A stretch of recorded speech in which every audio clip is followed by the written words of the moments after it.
Ce matin-là, à Paris, dans le 18e arrondissement, un petit groupe se prépare à mener une action. Discrètement, chacun progresse de son côté, jusqu'au pied d'un des monuments les plus symboliques de la capitale, la basilique du Sacré-Cœur. Ils viennent des quatre coins de la France. Ils ont trouvé cette forme de revendication pour mettre en scène leur colère, là-haut, en altitude.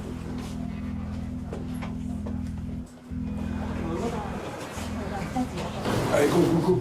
Celui qui est en premier, je vais faire la caméra. Chope le matos. Envoyez, chope le matos. Envoyez le matos. Allez, go. Allez, tout jeune. Vas-y, Stéphane, je t'ai pris. Vas-y. C'est bon. Hop, suivant. Allez, putain. Je peux pas monter là. Je sais pas, j'y arrive pas, c'est trop haut. Je peux mettre comme ça, voilà, c'est très bien. Y a quelqu'un en bas? Putain. Mounir. À 83 mètres de hauteur, l'opération peut être périlleuse. Allez, vas-y, c'est bon. On jette en dessous, voilà. Là, on va Ces prendre. hommes et ces femmes sont en fait des pères et des mères de famille, privés de leurs enfants. Ils veulent attirer l'attention des pouvoirs publics sur leur situation. Bonjour mesdames et messieurs, nous sommes ici aujourd'hui au Sacré-Cœur pour défendre le droit des enfants à être élevés par leurs deux parents. Faites la fête, profitez du bonheur, parce qu'à nous c'est interdit, parce que nous sommes dans un système judiciaire qui ne respecte pas le droit. Les droits des enfants sont bafoués. Soutenez-nous, ne laissez pas faire la force publique. Claude n'a pas vu sa fille depuis 3 ans. Frédéric a perdu ses droits à la résidence alternée quand la mère a déménagé. Le fils de Mounir a été emmené par sa mère à l'étranger. Antonietta a été contrainte par la justice belge de laisser son fils de 3 ans à son père. Stéphane, lui, ne peut voir ses 5 enfants que quelques heures par mois. Par ce coup de force, tous espèrent remettre en cause les décisions de la justice. Pompiers, officiers de police, agents de renseignement, brigades d'intervention, plus de 40 hommes en uniforme sont mobilisés. Le dôme et la basilique du Sacré-Cœur sont fermés au public, les offices religieux annulés. Mon premier objectif, c'est que vous ne mettiez pas en danger. On mettra Au début, on parle de en dos, danger. etc. Ne bougez pas de la coursive. On reste là, on reste dans un coin. Allez-y, voilà. Allez-y, assurez-vous. Prenez pas le risque de glisser, monsieur.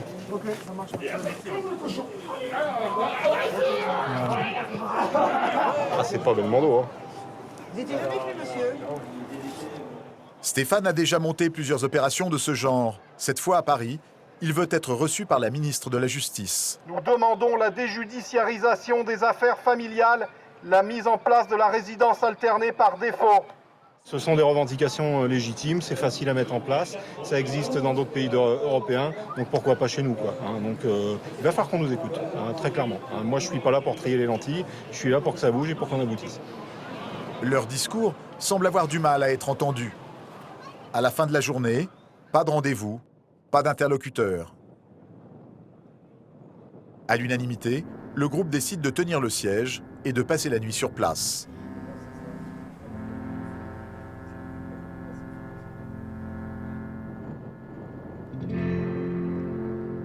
Le lendemain, ils se résoudront à redescendre sous bonne escorte.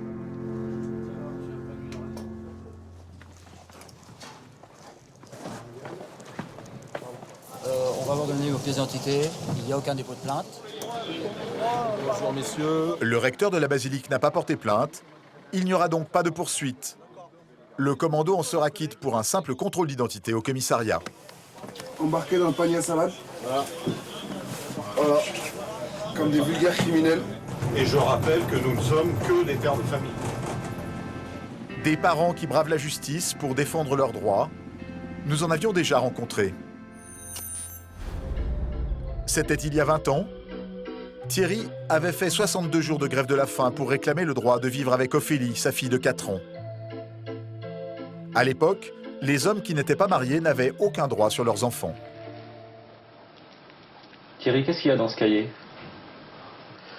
Dans ce cahier, il y a toute l'existence d'Ophélie, à l'époque où j'ai décidé d'entamer une grève de la faim. Donc, il y a tous les articles de presse sur lesquels je suis passé. Il a l'air important ce cahier pour vous. Très. Très, c'est un peu l'avenir d'Ophélie et puis c'est la preuve d'amour que je peux lui apporter. Un amour de père, quoi. En 1993, la loi est modifiée. L'autorité parentale est accordée conjointement au père et à la mère. Thierry a désormais son mot à dire sur l'éducation de sa fille, à égalité de droit avec la mère. Thierry obtient aussi le droit de voir sa fille un week-end sur 2 et la moitié des vacances. Mais malgré cela, il a le sentiment d'être un parent de seconde zone, un père du dimanche. Tu reviens le week-end prochain, je crois. Hein? 2 jours, c'est trop court, c'est pas nous qui faisons l'éducation de l'enfant. Le moment de bonheur est terminé. On va reprendre un peu une deuxième vie, c'est-à-dire un peu une certaine solitude. Et on repart avec l'impression d'abandonner l'enfant.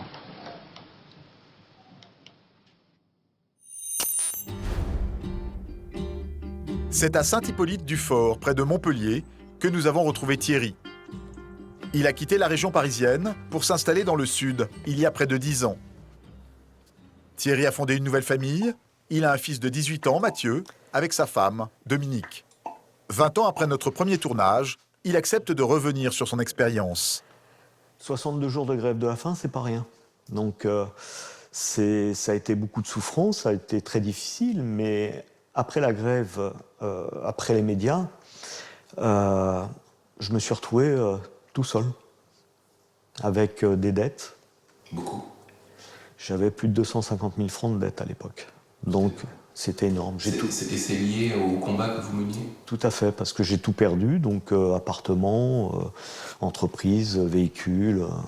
Je ne pouvais pas reprendre le travail, parce que physiquement, j'étais très diminué, il m'a fallu beaucoup de temps pour remanger. Et ça vous a poursuivi longtemps? Vous avez pu régler cette situation rapidement? Non, il m'a fallu entre 93 et 2003, 10 ans. 10 ans de ma vie, voilà. Pour payer les pots cassés de cette époque-là? Voilà, enfin les pots cassés pour payer l'amour de mon enfant, on va dire. Voilà. Donc c'est...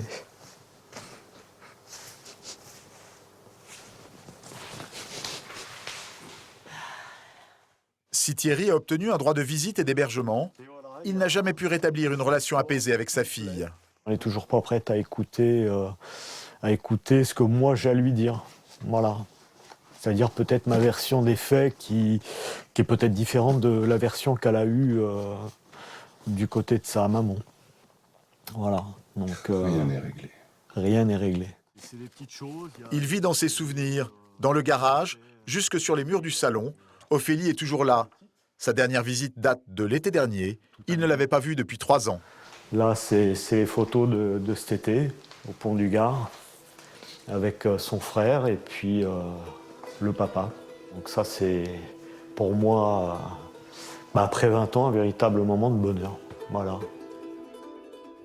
Avec Ophélie, il communique souvent par texto pour garder le lien.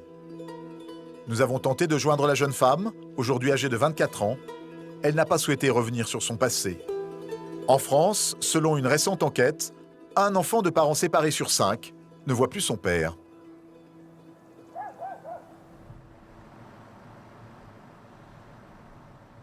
C'est dans un petit village de Bretagne que nous retrouvons Stéphane, un des pères qui était monté occuper le Sacré-Cœur. Il vit chez ses parents. Aujourd'hui, il part voir ses enfants qui vivent dans la région de Carcassonne, à près de 900 km. Avec ses parents, il part pour 20 heures de route aller-retour, 3 jours de voyage, pour voir ses enfants quelques heures.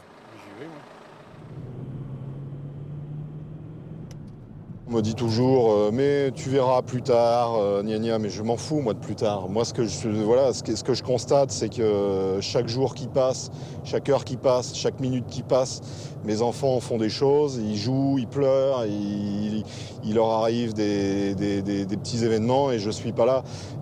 Chaque instant perdu est définitivement perdu et on ne le rattrapera jamais. Jamais. Le préjudice est irréparable. On est en train de nous voler l'enfance de nos gamins. Selon le jugement de divorce, Stéphane n'a obtenu un droit de visite qu'un samedi sur 2. Depuis 5 mois, il n'a pas vu ses enfants. Il ne leur a pas non plus parlé au téléphone. Je connais le prix d'un sourire d'un de mes enfants. Je sais ce que ça vaut. En même temps que son divorce, Stéphane a tout perdu. Son travail d'agent immobilier, sa villa avec piscine, sa voiture de luxe, une spirale infernale.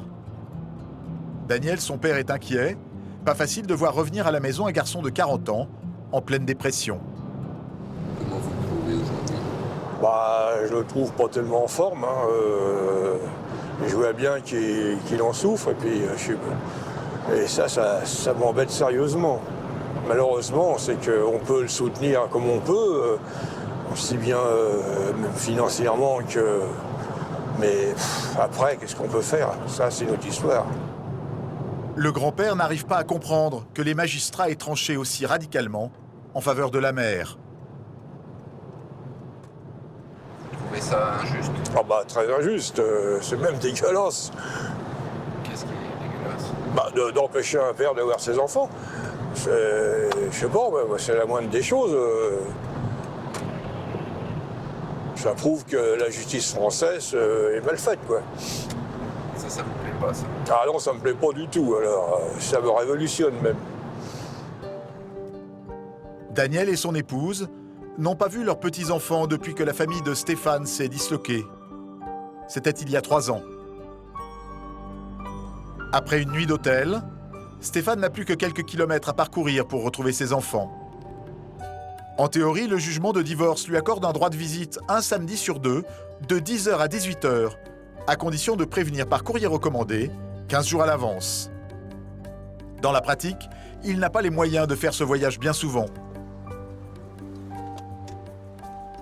Stéphane a suivi les règles, il a prévenu, mais il tient à prendre toutes ses précautions. Gendarmerie, bonjour.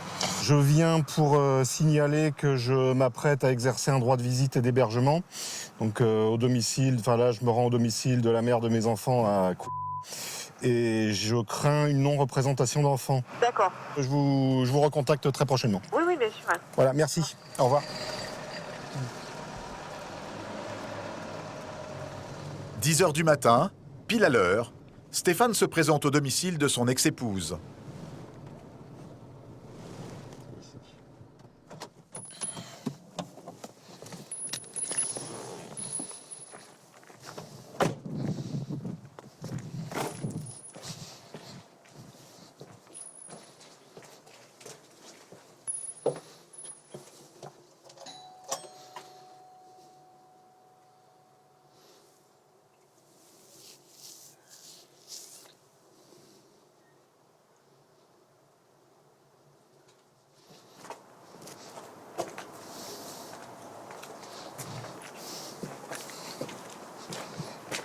Là, ce sont les chambres de mes filles. C'est la chambre de... Là, c'est la chambre de...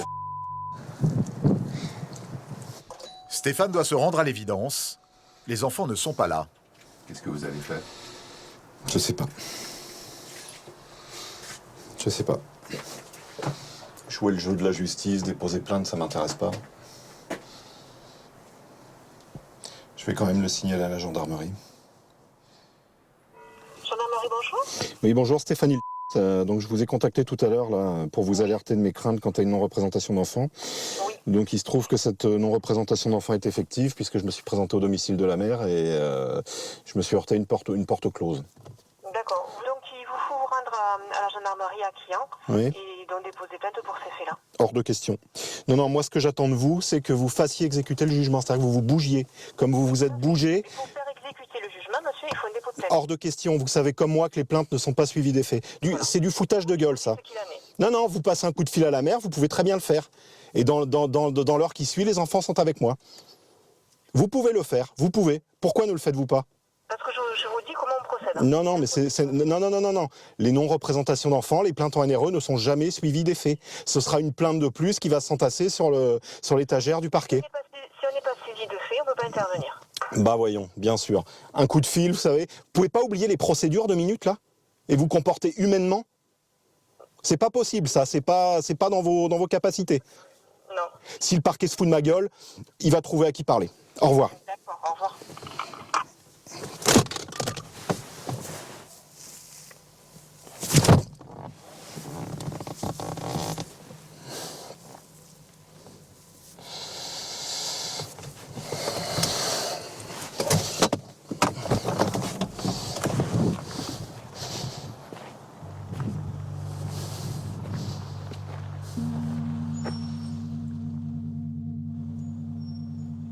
Est-ce l'effet de son coup de fil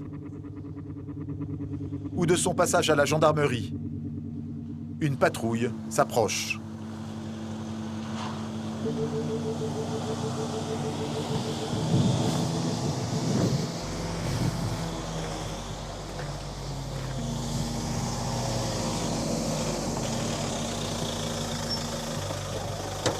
Bonjour. Oui. Vous venez faire exécuter ma décision de justice? Je vais faire exécuter. Elle habite où Elle habite au fond, l'impasse à gauche. Et c'est fermé? Et c'est fermé, il n'y a personne. D'accord. Donc moi, ce que j'ai eu une dame à l'instant, ce que j'attends de vous, c'est que vous passiez juste un petit coup de fil à la mère, que vous lui disiez, monsieur, il est là, est-ce que vous pouvez vous présenter avec les enfants? C'est tout. Oui. On me dit, allez porter plainte. Non. Si. Non. C'est jamais suivi des faits, vous le savez très bien. Mais justement, mais à la longue, c'est suivi des faits. À la longue, c'est un délit pénal, monsieur. Quand un père refuse de payer sa pension alimentaire, il va en tôle. Pendant près d'une demi-heure, les gendarmes tentent de joindre la mère.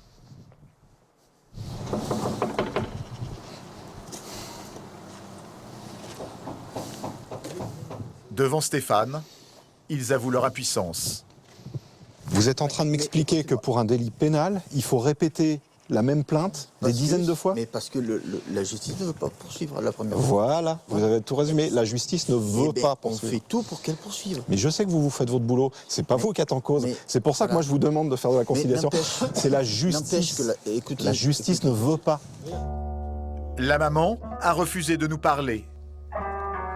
Chaque année, 25 000 plaintes pour non-présentation d'enfants sont déposées.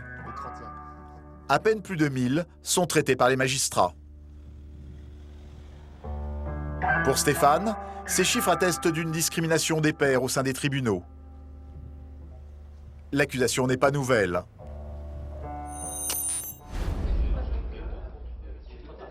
Il y a 20 ans, nous avions rencontré Stéphane Ditcheff, le président d'une association de pères, à Paris. Il pointait du doigt la partialité des magistrats. La quasi-totalité des juges ont pour nous une opinion relativement sexiste, c'est-à-dire ont une appréciation de la situation familiale et des solutions à y apporter différentes suivant qu'on est homme ou suivant qu'on est femme. Ah, mais c'est vrai, quand l'enfant est en bas âge, tout le monde sait bien qu'il a besoin de sa mère plus que de son père. Et nous disons non. Nous sommes retournés à la permanence de l'association. Un soir par semaine, elle fait toujours le plein. Et le discours de Stéphane Ditcheff s'est à peine infléchi. La quasi-totalité des juges sont très sexistes. Alors le mot est trop fort, c'est pas entendable, hein, c'est pas audible. Hein. On va le dire peut-être différemment, hein, mais c'est du sexisme. Quand il s'agit de donner priorité dans la relation de l'enfant avec l'un des parents, qu'est-ce que c'est si c'est pas du sexisme, suivant que le parent est homme ou femme? Ce point de vue reflète-t-il la réalité? Les pères et les mères ne seraient-ils pas traités à égalité devant les tribunaux? Pour le savoir, nous nous rendons au tribunal de grande instance de Nanterre, la seconde plus grande juridiction de France. Patricia Piolet est juge aux affaires familiales, JAF, une des plus anciennes magistrates du service. Aujourd'hui, près d'un mariage sur deux se termine par un divorce. Les tribunaux d'instance sont saturés par ces affaires de famille qui reviennent à répétition pendant des années. Ouais, j'ai vu ça. Ça va être complet? On risque de pas finir tôt alors. Hein. Au programme ce matin, 13 affaires, à mener tambour battant, en moyenne 18 minutes par audience.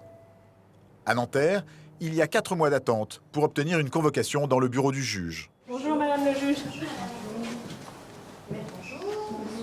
Bonjour. Alors, prenez place, tranquillement. Voilà, installez-vous. On est parti pour quelques minutes. Alors donc, madame, vous m'avez saisi d'une requête par l'intermédiaire de votre avocat afin que soit revue votre situation et celle des enfants. Et vous me direz s'il y a des terrains d'entente, mais j'ai cru comprendre que ce ne serait pas le cas aujourd'hui. Donc il va falloir que je tranche vos demandes. Chacun va être reçu par la juge et va pouvoir s'exprimer. À charge pour chaque parent de faire bonne impression. Les affaires familiales, c'est une justice prononcée par un magistrat unique. Si on conduit bien son audience, on arrive quand même à voir à peu près où on va rédiger. Mais ça arrive des fois que je rédige dans un sens. Et le lendemain, quand je la relis avant de la donner à ma greffière, je me dis mais non, mais ça tient pas, je peux pas faire ça, et je change. Donc jusqu'à... Voilà, il y a des dossiers des fois difficiles, on hésite. Et c'est au fur et à mesure qu'on motive, que en motivant, ça paraît évident qu'il y a une décision qui va se dégager, ou au contraire, qu'on a pris la mauvaise et qu'il faut la changer. En moyenne, 85% des juges aux affaires familiales sont des femmes. Ici à Nanterre, c'est même 100%. Bien, mesdames et messieurs, bonjour. L'audience est reprise. Installez-vous. Quand les deux parents trouvent un accord, les juges accordent la résidence principale à la mère dans 7 cas sur 10, contre seulement 12% des cas pour le père. Pour les pères qui sollicitent des droits, c'est quand même très rare qu'on leur refuse. S'il n'y a pas de raison de s'y opposer, c'est évident qu'un papa qui veut voir plus ses enfants que 4 jours par mois, mais c'est complètement compréhensible. Parce que ce qui est peu compréhensible, c'est que justement certains pères se contentent à la limite de 4 jours par mois et ont même encore des difficultés à faire 4 jours, font même encore moins. Les pères ne veulent pas garder les enfants, ils ne veulent pas la résidence. C'est extrêmement rare que des papas demandent la résidence. Dans les dossiers très conflictuels, où les deux parents s'arrachent la garde des enfants, la résidence des enfants est confiée, dans 2 cas sur 3, à la mère, après enquête. En fait, les fois où les résidences sont fixées chez les papas, c'est quand même plutôt les fois où les mamans sont totalement démissionnaires, ou ont des problèmes, certains de prise en charge des enfants, parce qu'elles sont malades, ou voilà. Aujourd'hui, les points de vue et les mentalités évoluent. La résidence alternée des enfants, chez chacun des parents, fait de plus en plus d'adeptes. Un couple séparé sur 6 fait le choix de la résidence alternée, près de 2 fois plus qu'il y a 10 ans. À La Rochelle, en Charente-Maritime, c'est l'expérience que vit Salomé, 5 ans. Comme tous les vendredis, elle retrouve Claire, sa mère, à la sortie de l'école. Pour la petite fille, c'est un jour particulier. Ce soir, elle part chez son père pour une semaine. Ça se passe bien. Bon, après une semaine passée ensemble, on a eu le temps de faire plein de choses, de partager beaucoup. Donc voilà. Puis bon, ça permet aussi de faire des choses qu'on ne fait pas quand Salomé est là. Cela fait 2 ans que Salomé vit entre 2 maisons. Une semaine chez sa mère, une semaine chez son père. Et je lui demanderais si je pourrais goûter tellement ça a l'air bon. Au départ, Claire n'était pas convaincue du bien fondé de ce mode de vie pour sa fille. Vas-y, sonne. Donc on a fait très progressivement, 3-4 jours pour commencer, puis après un peu plus long, et voilà. Puis on a fini par mettre en place la garde alternée du vendredi au vendredi. Il est près de 20h quand Olivier, le père de Salomé, vient chercher sa fille. Très bien. J'étais en train de chercher les affaires de Salomé, mais j'ai du mal à les trouver. Ce mode de garde fait débat, mais il offre l'avantage pour l'enfant de rester au contact de sa mère et de son père. Salomé, des coquillettes au kiri, ça te va? L'enfant, il vit 2 choses différentes, donc c'est enrichissant aussi, même si papa se plante ou fait des trucs qui sont complètement... Même si Salomé, parfois, elle arrive à l'école avec un pantalon, avec une robe par-dessus, et puis des ballerines, ou voire même pas de culotte, parce qu'elle a été oubliée.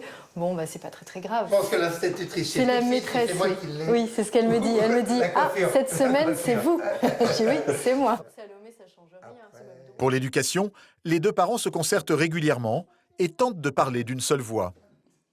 Finalement, on se rend compte que la personne avec qui on fait un enfant, quelque part, on va avoir à la côtoyer et à échanger avec cette personne, quoi qu'il advienne, même s'il y a une séparation des 2 adultes. Je veux dire, on ne dispute plus, il n'y a plus de choses d'accrochage. Si on s'est séparés, c'est qu'il y avait des choses d'accrochage. Aujourd'hui, il n'y en a plus jamais. Non. Qu'est-ce qu'il veut, ton papa? Je t'aime très fort. moi aussi. Encore plus fort que tout le monde. Ah bah ça c'est bien. Allez, à lundi. À lundi. Alors ma chérie, ça va? Oui. T'es contente? Oui. Pour Olivier, vivre avec sa fille au quotidien était essentiel pour assurer son éducation. Si on voit un enfant qu'un week-end sur deux, on n'est pas dans une relation naturelle. On va peut-être faire de la compensation, c'est-à-dire essayer de lui faire vivre le plus beau week-end possible, peut-être au détriment d'une relation naturelle et de qualité, quoi. Salomé n'a que 5 ans et ces moments de transition sont parfois difficiles à vivre. Viens, qu'est-ce qu'il y a? Tu pleures? T'as envie de voir maman? Ah, oui. Et puis, on l'appellera maman peut-être, non? Hein? Tu sais, on fait ça souvent, hein? Au début surtout. Hein? On donne un petit coup de fil et puis ça va un peu mieux. Olivier a déjà dû ramener Salomé à sa mère devant un gros coup de blues. Mais il apprend. Un petit gâteau, un jeu pour faire diversion, et le chagrin est oublié. À toi. Il était une fois une petite girafe. Un système qui peut fonctionner à condition que les parents habitent à proximité, et surtout qu'ils aient évacué les rancœurs liées à la séparation du couple. Mets-toi dans le débat. Non, Je reviens tout à la fin. Pour ceux qui n'y parviennent pas, un outil de dialogue est de plus en plus plébiscité comme la solution. À Rosny-sous-Bois, en banlieue parisienne, Isabelle est médiatrice. Elle intervient soit à l'initiative des parents, soit à la demande des juges. C'est quoi la médiation familiale? C'est faire le pari que des gens qui ne veulent plus se voir et qui ne se parlent plus vont être réunis dans une même pièce pendant un temps donné avec une personne étrangère. Et c'est quand même un sacré pari. Ce jour-là, Isabelle reçoit un couple qui vient pour sa 5e séance. Ils ont accepté de se laisser filmer sous couvert d'anonymat. Ils ont divorcé 7 ans plus tôt. Jusque-là, les enfants étaient en résidence alternée. Mais aujourd'hui, la mère veut déménager. Tout est remis en question. Moi, mon souhait de départ... C'est la résidence alternée. C'est ce que je souhaite conserver. C'est une résidence alternée pour les enfants parce que c'est quelque chose qui leur convient. Alors, ils y ont trouvé... Qui leur convient, oui. Et qui peut-être un jour leur conviendra plus. Comme les magistrats des affaires familiales, le souci de la médiatrice, c'est l'intérêt des enfants. Pas facile quand ils sont l'objet et les armes de la discorde. Elle ne m'en montre à moi que des signaux d'alerte disant « Maman, je veux pas que tu partes, je veux rester avec toi. » Elle m'a dit « J'ai dit à papa, écoute papa, dans ta maison, je me sens pas bien. Si ça continue comme ça, je vais demander à vivre avec maman. » Comment peut-on essayer de construire quelque chose et aller de l'avant dans ces conditions? Excusez-moi, mais moi, je suis paumé là. Je suis pas d'accord. Moi, demain, c'est simple, on arrête cette médiation, je change mes affaires. Demain, je vais aller consulter un avocat et prendre les dispositions nécessaires. L'accord entre les parents sera impossible cette fois-là. La médiatrice obtiendra cependant la promesse d'un nouveau rendez-vous, le 6e. Grâce à la médiation, je pense qu'on est capable de discuter de certaines choses qu'on n'aurait peut-être pas été capable de discuter avant. Sans médiation, on n'en serait pas là. Ça ferait belle lurette qu'on serait devant le juge avec chacun de nos avocats en garde étrangère. Un couple en difficulté sur 5 fait appel à la médiation, le plus souvent avec succès. Une médiation en partie prise en charge par la caisse d'allocation familiale. À Carcassonne, grâce à l'intervention des gendarmes, Stéphane a pu retrouver ses enfants. Une réunion de famille s'improvise dans sa chambre d'hôtel. Le temps de distribuer quelques cadeaux et de se fabriquer des souvenirs. Non mais pousse-toi un petit peu. Je vous prends une photo, je vous vois jamais, moi je veux regarder des photos. C'est normal. Voilà ce qui restera de ma journée. Un souvenir de plus dans la boîte. Voilà. On fera avec. Stéphane a décidé de ne plus remonter sur le dôme de Montmartre ou au sommet des Grues. Il va chercher du travail dans la région, tenter une fois encore d'être un peu plus qu'un papa du dimanche. Allez, on va voir les poneys.